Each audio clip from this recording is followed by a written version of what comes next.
Do y'all remember a few years ago when like the body positivity was like the huge thing? It was on like all the front of the magazines and stuff, like when you checked out at the grocery store. And then it was all soft life, where it was, everything should be peaceful, embrace your self-care. I'm just a girl. That's still kind of a thing, but there's that. Like life of ease and rest and all the things, right? And now it feels like things are shifting so extremely, like the great lock-in of 2026.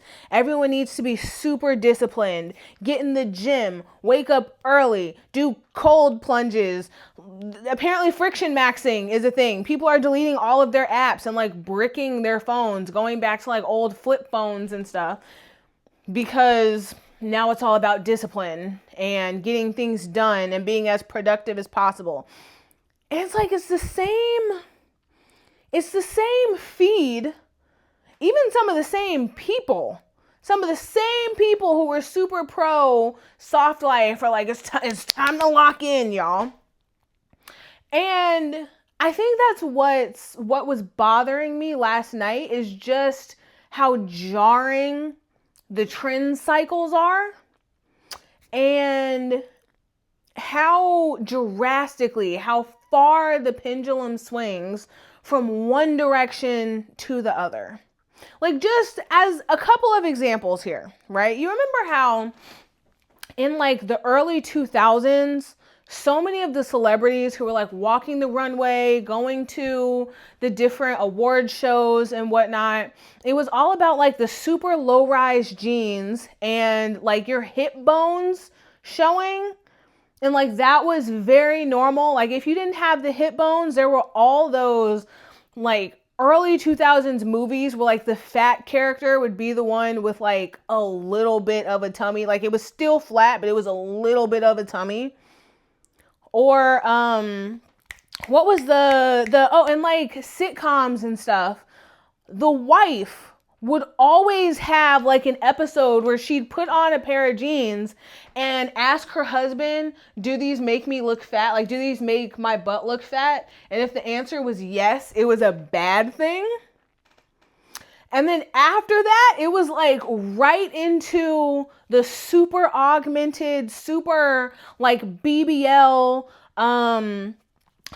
breast augmentation, like lip filler, the super thick eyebrows, which also, that was the other thing. It went from like almost shaving your eyebrows, like tweezing them so thin, and then they were like the super thick Instagram eyebrows, which was crazy. Um, yeah, so like the BBL era were like all the celebrities, maybe not all of them, but the ones who got the most attention at least were the ones with the crazy butts whose legs didn't match. Like there were memes about Kim Kardashian looking like an ant because her legs were so skinny and her butt was so big. Or we had whole planes, entire planes of women coming back from Atlanta bandaged up from their BBL and their like cosmetic surgeries. And then if you look at the news now, it's how gaunt so many of the celebrities look, because it's like Ozempic and what is it? Is it pronounced buccal or buckle? The fat removal from like your cheek that so many of the celebrities are getting, and now all of them look old. Or the girls dissolving their lip fillers, and now that's super dangerous as well. But we'll get to that. Or the other one I remember was the minimalism trend. Do you guys remember that? I specifically remember like my parents and my aunts like sharing the Netflix, like talking about Marie Kondo's show on Netflix, which I don't remember what it was called. Maybe it was called Marie Kondo. I really don't remember. And then a little bit before that, there were the guys who were all into minimalism. They did a whole documentary on how you should be downsizing your life and getting rid of anything extra, like the clarity that it brings your life when you don't have too much furniture and you don't have too many clothes. People were doing capsule wardrobes, showing off how they only had like 19 to 20 clothing items and how they took that through all 4 seasons and they weren't buying things. And now, granted, again, I do not have TikTok. I watch videos of other people telling me what's going on in the internet. That way I don't have to interact with so much of it. But now it's like the super hyper consumerism of like, obviously Shein was always a thing, right? But we have the like $500 to $1,000 Shein hauls when each piece of clothing on Shein only costs like $5 to $20 on average anyway. You have people with like whole closets with like 30 body scrubs and 20 body washes and 10 like loofahs and 17 lipsticks and and now that's what's popular. And I think what gets me is there are so many people who, because of the trend cycles, feel like they constantly have to be almost like, maybe renewing isn't the right word, but they have to like restructure certain parts of their life because the trend has changed. So, you know, the girlies who are super soft life and even like the soft life version of 25 Hard, which is like, you know, I'm going to read 10 pages of a book and I'm going to make sure that I follow my skincare routine every day. And I'm going to go on a hot girl walk. Like, and I want to make it very clear. I'm not teasing that, right? Those are good habits to have, but it's the like herky jerkiness of how quickly things go back and forth. Because now those same soft life girlies are like, we need to wake up at 5 and this is how you take over your morning and this is how you're as productive as possible before, you know, this is how you're more productive than 99% of people in the world if you do this, that, and the other, and you're ice plunging and you're doing it. I think I'm tired. And when I was thinking about this last night, the thing that got me is how expensive all of this is, and not just financially, although financially it's huge. It's huge and we'll get to that. But physically, it's a lot. And like mentally / psychologically, it's a lot. When you're constantly going back and forth and back and forth and back and forth between these different, not regimens, not like plans, but these different lifestyles, maybe these different ways of thinking. And it's not like a slow, organic process where, you know, you're growing as a person, you're figuring out what you like and what you dislike, what, you know, how you want your life to look. It's just like TikTok, my TikTok algorithm, my TikTok algorithm is feeding me all this information about this new thing, this new product, this new, you know, workout plan, this new whatever. Then you have to make a shift from what you were doing before. And then when the pendulum swings again, you have to change all of that again. And even physically, like, I don't know if you guys know this yet, but a lot of the girlies who are getting their lip fillers removed are now getting them dissolved. And that process is affecting like more than just their lips. So feel free to skip ahead like a minute if you don't feel like me explaining this. But lip filler is like an artificial hyaluronic acid. You can actually get products that are like whatever percentage hyaluronic acid, and it'll help with like the natural moisture and like bounciness of your skin. And as you get older, Hyaluronic acid lowers in your skin naturally, just the same way that like collagen does. That's why you see, like, as people age, I was gonna say women, but as people age, their skin starts to get a little saggier. It doesn't like bounce back the same way. If you like touch on their cheeks, the skin doesn't, go right back to its original shape. It's that loss of like collagen and hyaluronic acid and like other stuff. So the injection that you have to put into your skin in order to dissolve the hyaluronic acid doesn't just like focus on the artificial stuff that you've pumped into your lips. It attacks all the hyaluronic acid like in your facial region. So there are women who are getting their lip fillers removed. They're injecting themselves with the chemical that dissolves the hyaluronic acid, and then their cheeks are sagging. Their necks are starting to sag. Their skin is getting wrinklier. It has more than just the immediate effect of you not having your lips as full as they used to be. So anywho, in addition to like the effect, almost like you deflating a balloon, like if a balloon has been inflated for so long and you deflate it, like it's not going to go back to its original shape, right? So there's that.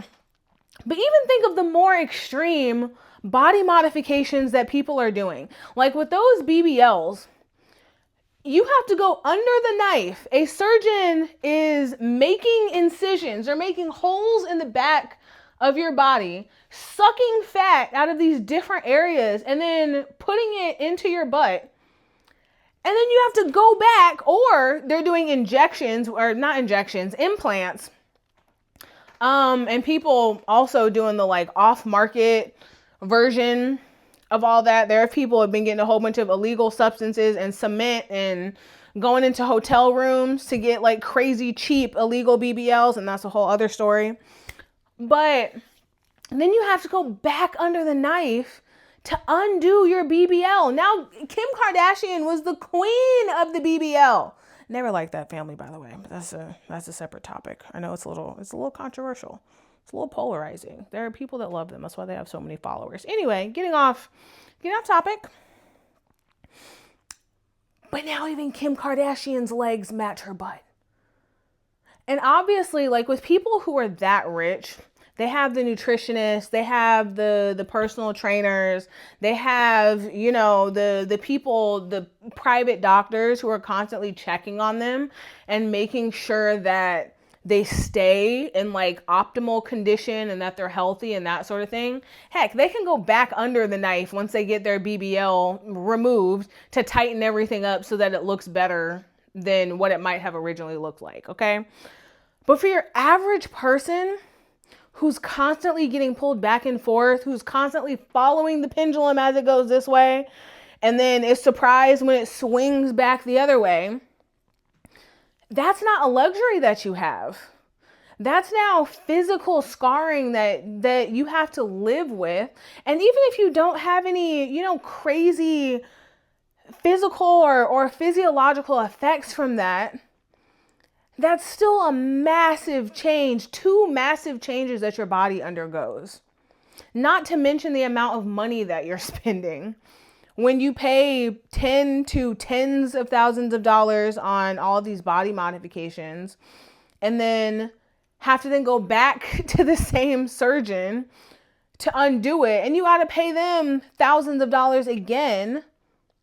Like, that's crazy. In this economy, where y'all getting this money? I don't know. And even past that, the fact that I know I'm talking about like body specific stuff. I think that's what was bothering me, or I was thinking about more last night.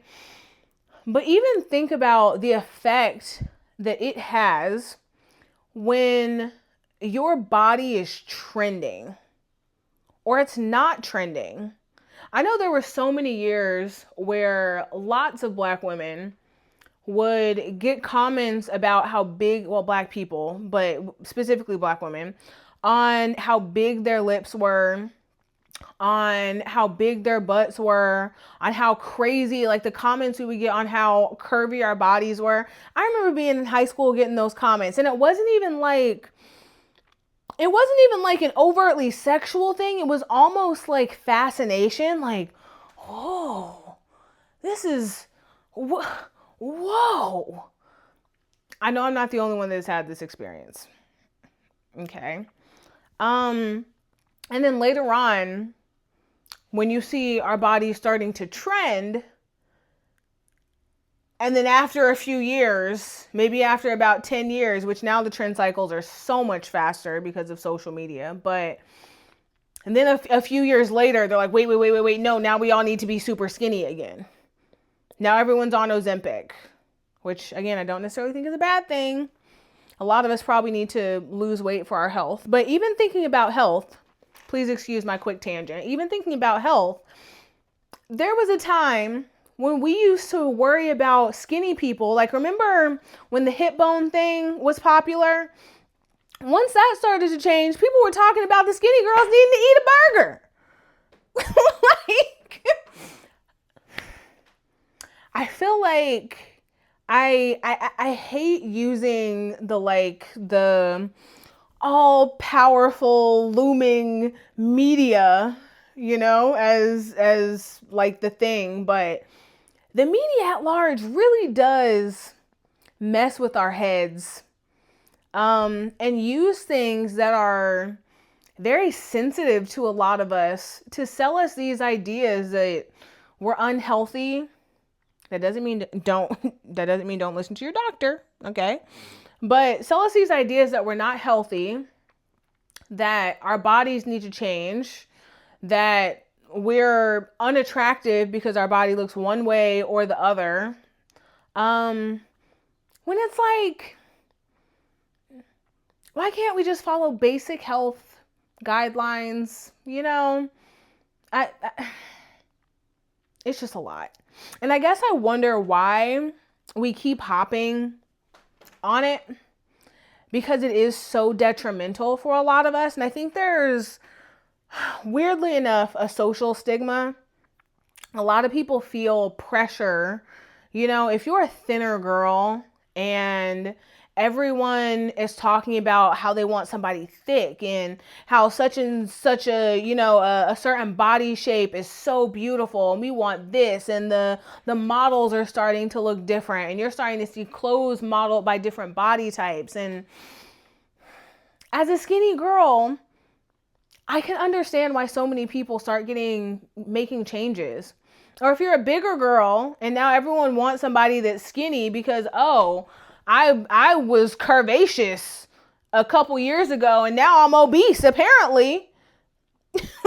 let social media tell it. It's so exhausting. It's so much. And I don't think there's really anything to change it.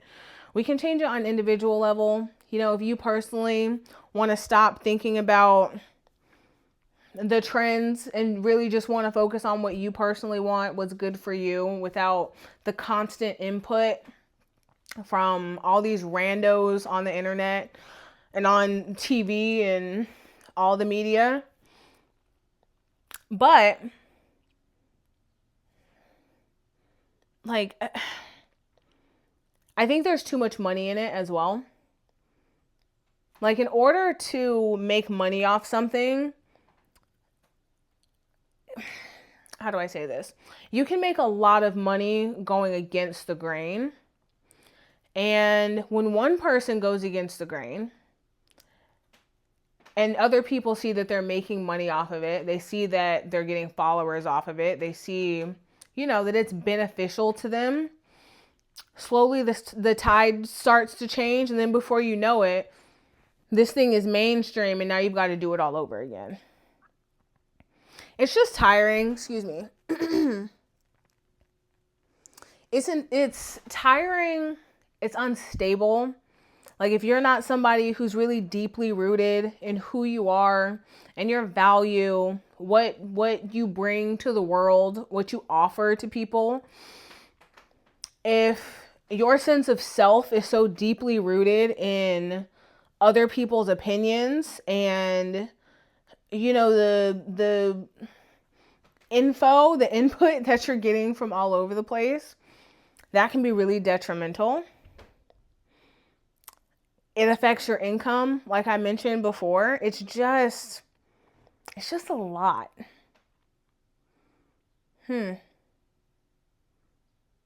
Yeah, and I'm not really sure what the moral of this video is. I'm going to be so honest. I think I was just kind of annoyed, kind of interested, kind of deep in thought about all this. I know I'm not the first person to talk about it, but I don't know. Thought it was interesting. Thought I'd yap for a few minutes. Yeah. If you don't know, my name is Alexis. I post here on YouTube every single day.